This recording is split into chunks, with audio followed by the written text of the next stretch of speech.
Welcome back to the Rest is Technique series, folks. In this episode, I will try to convert this position against Vishy Anand, the beautiful super grandmaster VishyAnandbot on chess.com, obviously, not the real Vishy himself. I would love to test my skills against Vishy, but it's impossible for me to get a position like this against the real Vishy Anand. But chess.com allows us to have beautiful training positions and play it against those bots. This is beautiful training for a couple of reasons. It's a very difficult thing in chess to convert a winning position. So while I'm trying to convert it, I will think out loud and I will lay my thoughts to you. So you will use me as a model to fix your thought patterns. I will also discuss some very important endgame patterns like the king's activity and the passed pawns as we've done before in this series.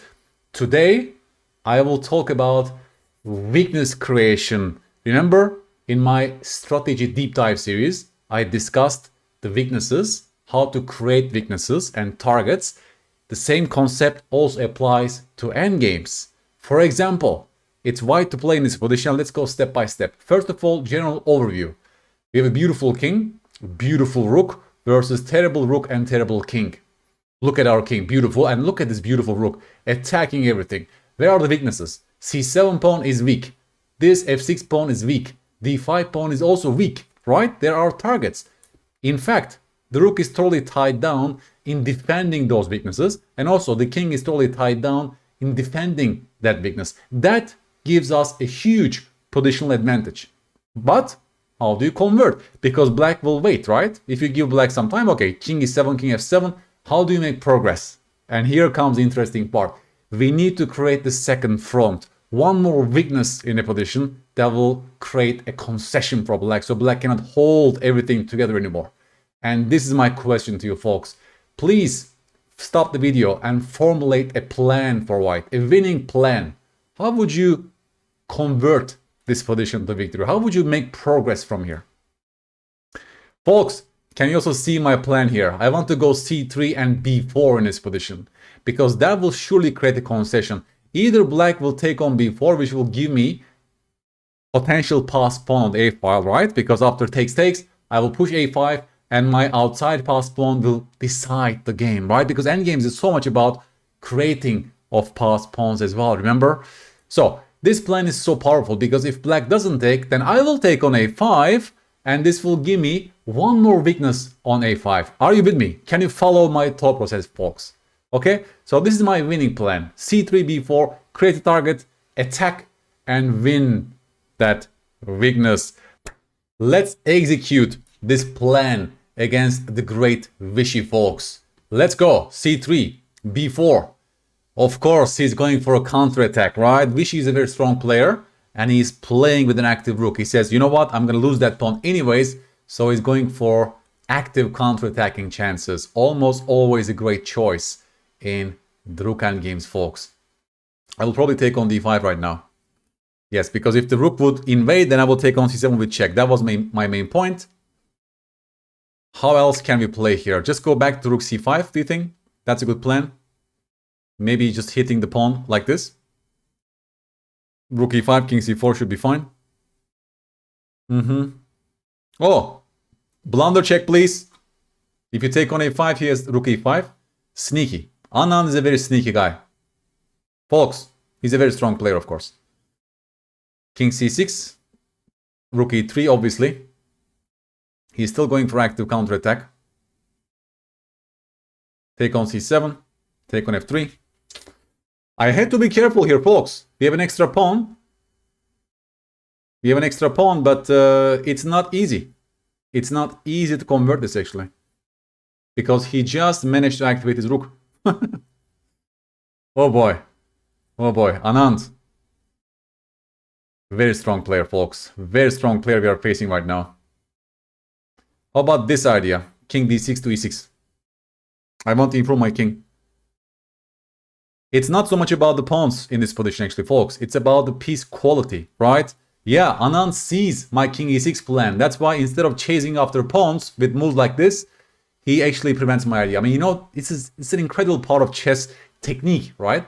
Like material is not everything. It's also so much about the coordination, even in the deep endgame, right? You should always keep that in mind. How do I activate and coordinate my pieces? So rook e3 definitely is a sneaky move from Anand. But obviously, you know, I'm happy because this rook is no longer attacking all my pawns and my king has improved. So he's reacting to my idea. So that's already a good sign for white. We have to be careful, of course. How else can we play here? I mean, if you take on a5, of course, he will take on c3. Right?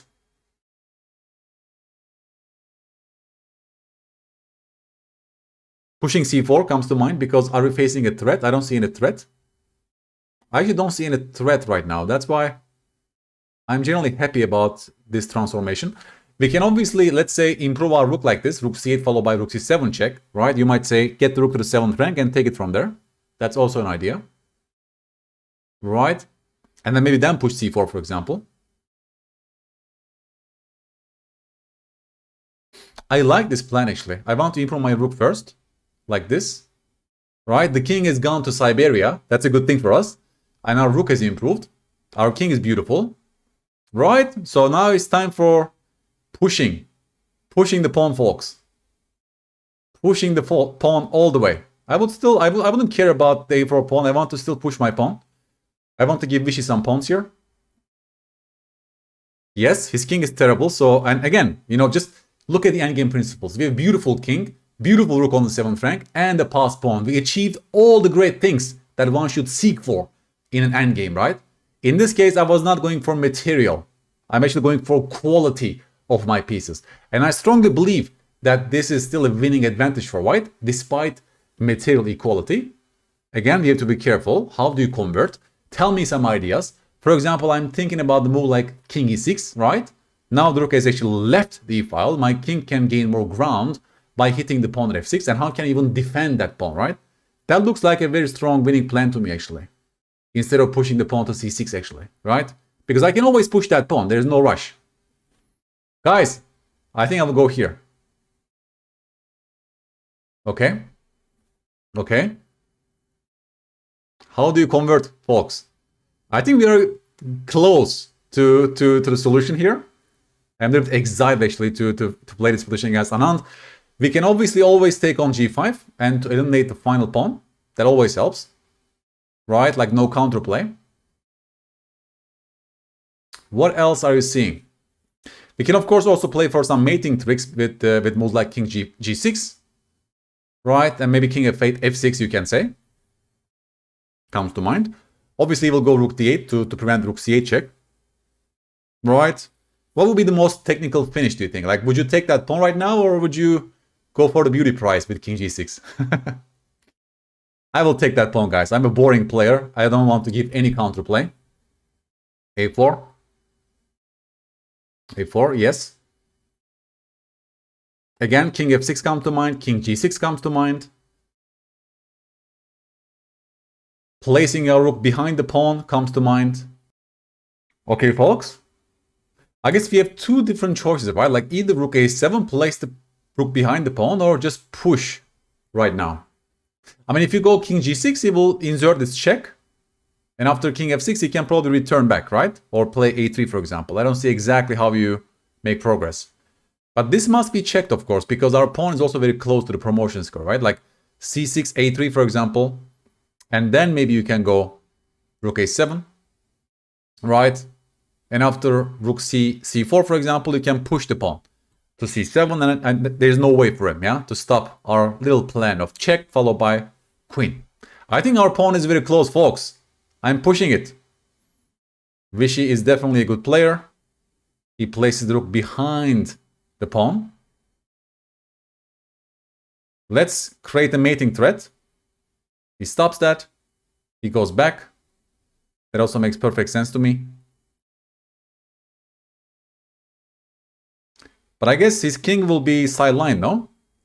And I can slowly, maybe boringly, in like this. King f7 followed by f6 and escorting his pawn. That looks quite convincing to me right now. What else is there in the position? Yes, I want to play like this.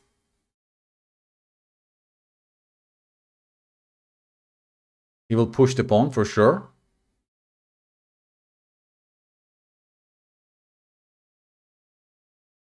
f6. That's fine. I was thinking about this position actually. Aha. What is your evaluation here, folks? Are we winning or is it just a draw? You tell me. You tell me. You tell me, folks.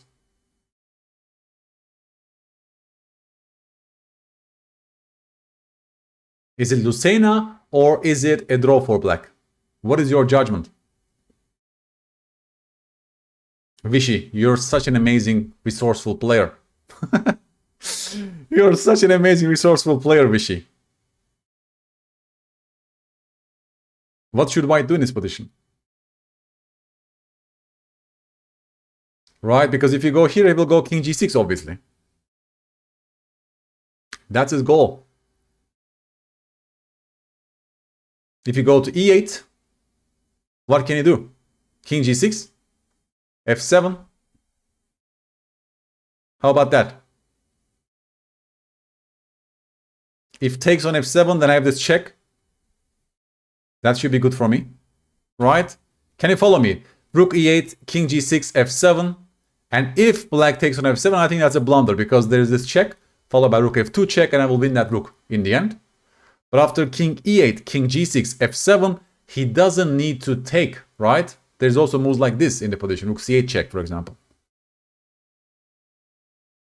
And after king d7, he will stop the pawn like this with rook f8. That's a bummer. That's a bummer. Folks, I don't think that's winning for us.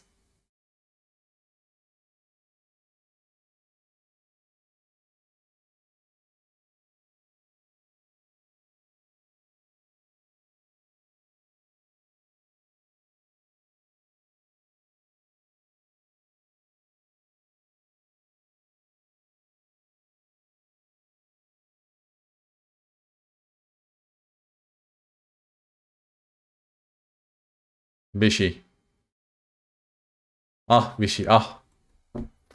You're such a strong player, Vishy. Thank you so much for the game. GG. GG yo. GG yo. Applaud to Vishy Anand. I mean, that was such an incredible, resourceful, defensive performance. Right? And I feel sorry that I couldn't convert it. But hey, what can you do? You're playing as Vishy Anand, right? He's such an amazing player. Oh boy.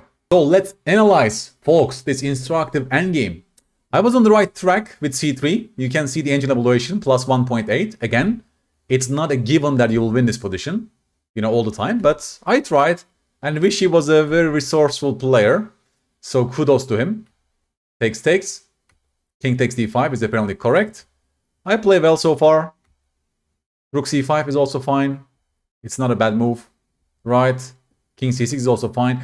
I was very proud at some stage with my unmaterialistic move king d6. Yes, so far so good. Yeah, you remember?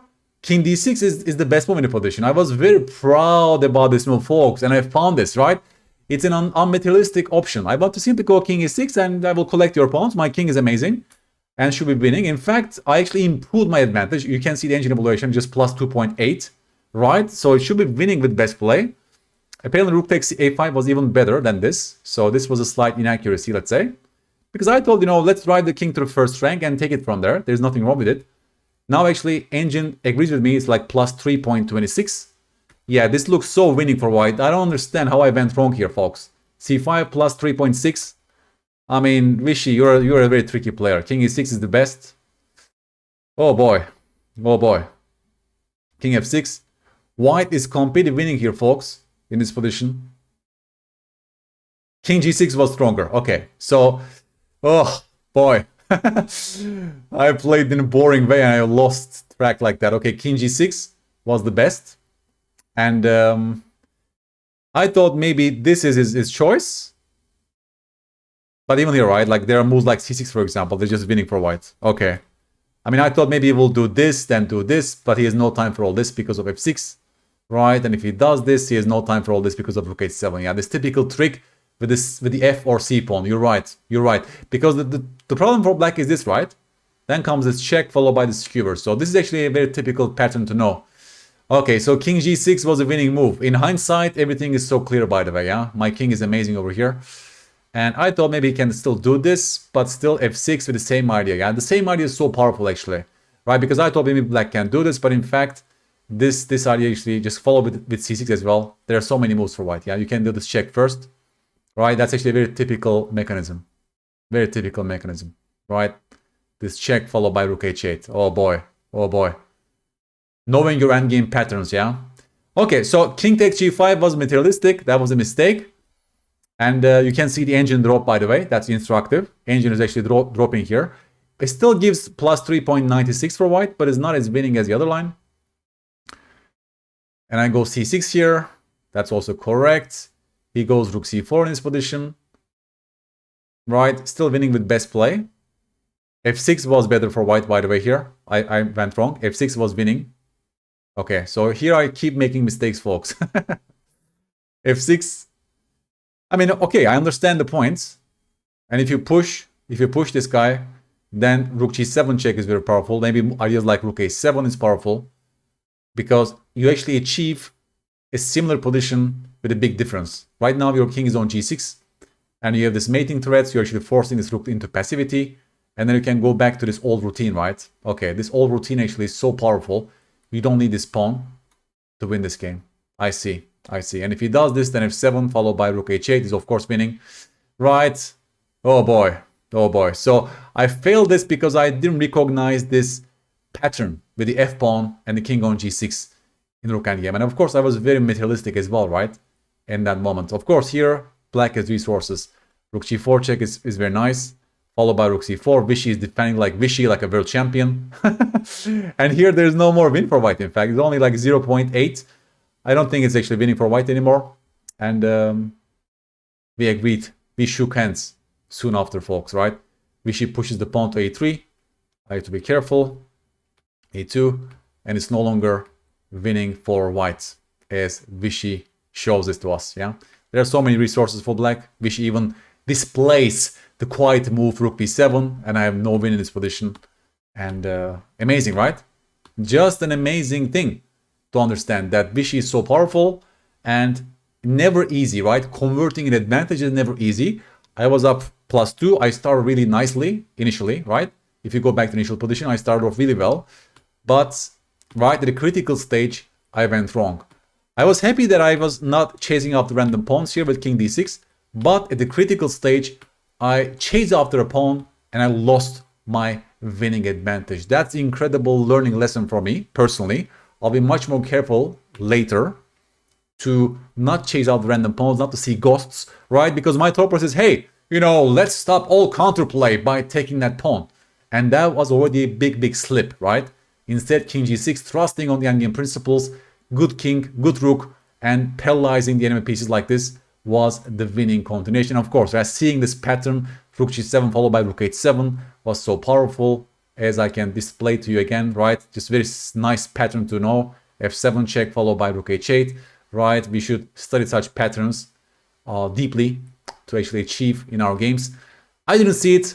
Of course, we were playing kind of a blitz mode, right? I didn't have so much time to also think about every single decision, but so instructive, right? Again, it looks winning for white at first sight, but Vishy is a very powerful, strong, resourceful player that he created so many problems for me and managed to save the draw in the end by these moves. Chess is so difficult, right? Oh my god. Folks, I hope you got the right lessons today, okay? So the series is designed to combine endgame technique, endgame ideas, endgame winning plans, and also playing through instructive positions. So you will see my thought process. Send me your ideas. You can send me interesting positions for me to play and tackle those big names on chess.com. So far, I was winning against Gotham Chess, against Nakamura, but Vishy turned out to be a much harder nut to crack, and maybe for a good reason. But I can challenge other guys. I can challenge other big guys over there. I can even challenge their highest level engine, for example, to convert. I'm doing it for you to increase learning experience. It also becomes more fun to play like this, so you will also see my human side and how I can actually go wrong in practical games. Chess is difficult. That's why we need this type of training. Thank you so much, guys, and bye-bye.